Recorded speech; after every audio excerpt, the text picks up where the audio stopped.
Hello hi friends, welcome back to my channel Karshu diaries 1624. ఏంటి కోడిగుడ్లు చూపిస్తున్నాను అని అనుకుంటున్నారా? అండ్ ఏంటి మళ్ళీ వెల్లుల్లిపాయలు అవి చూపిస్తున్నాను అనుకుంటున్నారా? సో కొంతమంది అయితే ఈ వీడియో చూస్తున్న వాళ్ళైతే వెంటనే గెస్ చేసేస్తారు, కోడిగుడ్డు వెల్లుల్లి కారం చేస్తున్నాను అనేసి గెస్ అయితే చేసేస్తారు. హోప్స్ నేనే చెప్పేశాను మీకు, అయ్యో మర్చిపోయాను. సో నేను రెసిపీ చేస్తుంది ఏంటంటే కోడిగుడ్డు వెల్లుల్లి కారం. ఏంటి ఈ చిన్న జార్ మళ్ళీ చూపిస్తుంది ఈ వీడియోలో అని అనుకుంటున్నారు కదా. సో ఈ చిన్న జార్ అయితే మా మమ్మీ కొన్నారండి.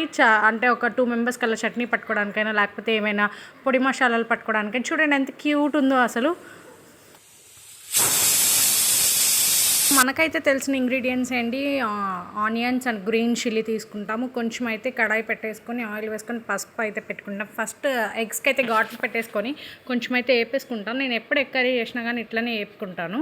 సో అవన్నీ వేపేసుకొని ఒక ప్లేట్లో అయితే తీసుకొని పక్కన పెట్టేసుకున్నాను. చూడండి మీకు చూపిస్తున్నాను, చూడండి ఎలా వచ్చాయో. బాగుంటాయి, అలా అయితే టేస్ట్ కూడా ఉంటుంది.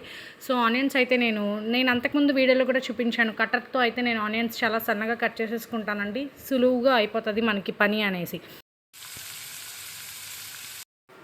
అలా అయితే ఇప్పుడు నేను ఆల్రెడీ పట్టుకున్న మిక్స్చర్ అయితే నేను మీకు ఇలా చూపిస్తున్నాను చూడండి. సో ఇదైతే మనం కడాయిలో అయితే బాగా ఉల్లిపాయలు బాగా వేగాకే మనం వేసుకోవాలి.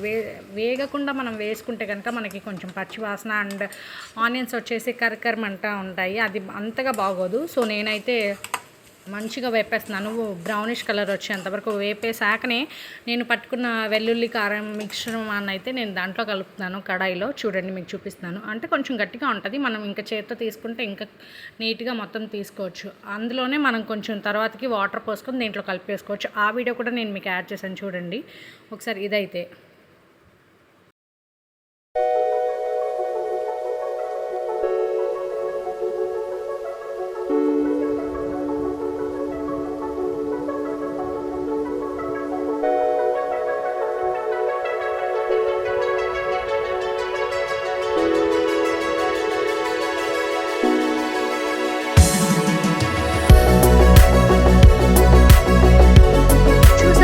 మిశ్రమాన్ని అయితే మనం నీట్గా కలిపేసుకున్నాము. ఒక 2 మినిట్స్ తర్వాత ఇలా అయితే మనం వాటర్ పోసేసుకోవాలి. మనకి తగినంత, మన ఇంట్లో ఎంతమంది ఉంటారు ఏంటిని తగినంత అయితే ఉప్పే పోసుకోండి. ఫస్ట్ అయితే కొంచెమే పోసుకోండి.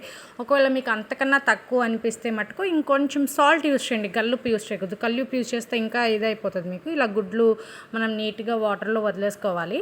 వదిలేసుకున్నాక ఇంకా బాయిల్కి వచ్చేస్తుంది. దగ్గర పడ్డాక మనం ఇంకా వేరే గిన్నెలో తీసుకోవడం కన్నా లేకపోతే అలానే అయినా కానీ ఉంటుంది. దగ్గర పడ్డాకే మనం స్టవ్ ఆఫ్ చేయండి. Subscribe for more videos. Bye friends.